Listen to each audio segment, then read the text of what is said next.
I got a couple tools I'm going to start with. These guys to get this clamp. We need flathead for these two guys. We need a regular Phillips screwdriver for the MAP sensor, and then a 10mm over here. So first things first, I'm going to take my flathead, pop off these two plastic guys right here. So this guy off, it's that easy. I'm going to set him over here. Let's get this clamp right here. This hose right here just goes to the interior, so you hear a little bit of turbo noise from the factory. Kind of cool, kind of stupid. Pull this hose out. Okay. Then I'm gonna go ahead and actually, let's get this box out here. So I'm gonna take off my MAP sensor, mass airflow sensor. Do not lose these little bolts. And you don't want to get this thing dirty either. Set that over there. My little screws I'm going to set up here on the windshield. And then there is a clamp for the air box. Let's go ahead and take this off. And then let's grab our 10mm and get this bolt right here that holds the air box. Loose, get it by hand. That off. I'm just gonna go ahead and undo these clamps.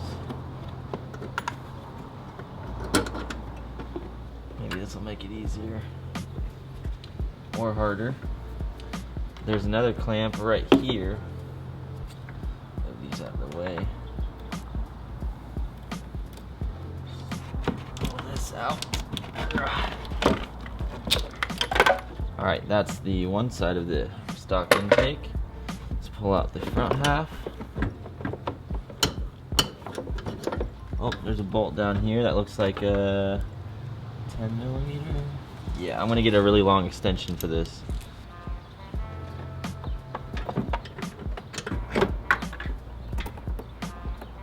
Grab the bolt.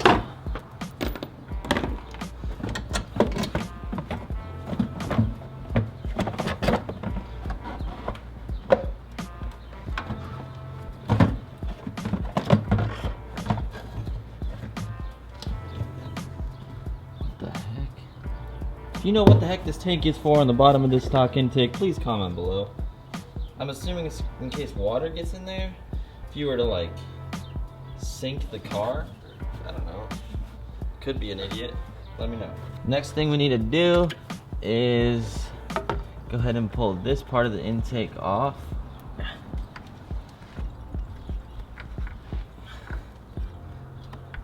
This hose clamp might not be loose enough. If you have a Subaru, if you have a Mazda, if you have a Honda, if you have a Ford F-150, an intake, a Chevy Silverado, an intake is one of the first things you can do to get more power. Makes the car a smidge louder. It's just a good idea overall. Makes the car run healthier, probably gets a little bit of MPGs out of it. Maybe half a gallon per mile, I don't know. But this is the last piece you need to take off. Then our Cobb intake is gonna come right here, which I haven't even gotten yet. I'm just hoping it gets here by 5:30 like it says it will. So we'll see. I don't know what I'm gonna do about this guy yet. I might have to plug it somehow. For the meantime, until the package gets here though, I'm gonna clean this lip off on this pipe, and then inside lip.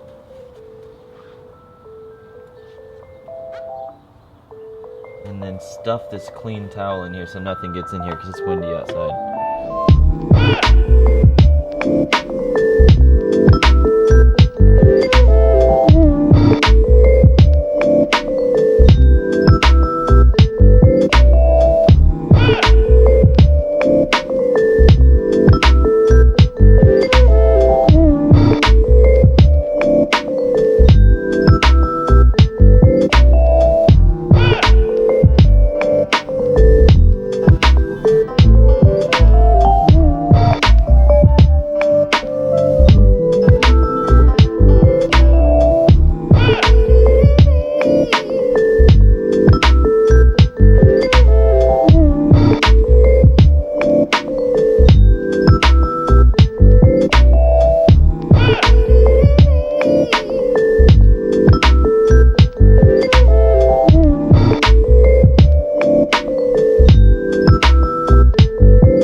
here right after I started it. I thought I did all my research, and come to find out the 2015 Plus, there's no Cobb Stage 2 Plus map. There's only a Stage 2, and you can either run the SF Intake or the downpipe.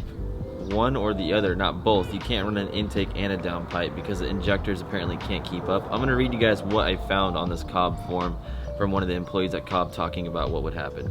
On the Stage 2 map on the Cobb website, you can do comments on it. So I read the comments and someone said, I have a downpipe now and an SF intake. The only bad thing about the map is it doesn't say the SF intake, and I really think the car is okay to drive until an updated map is out.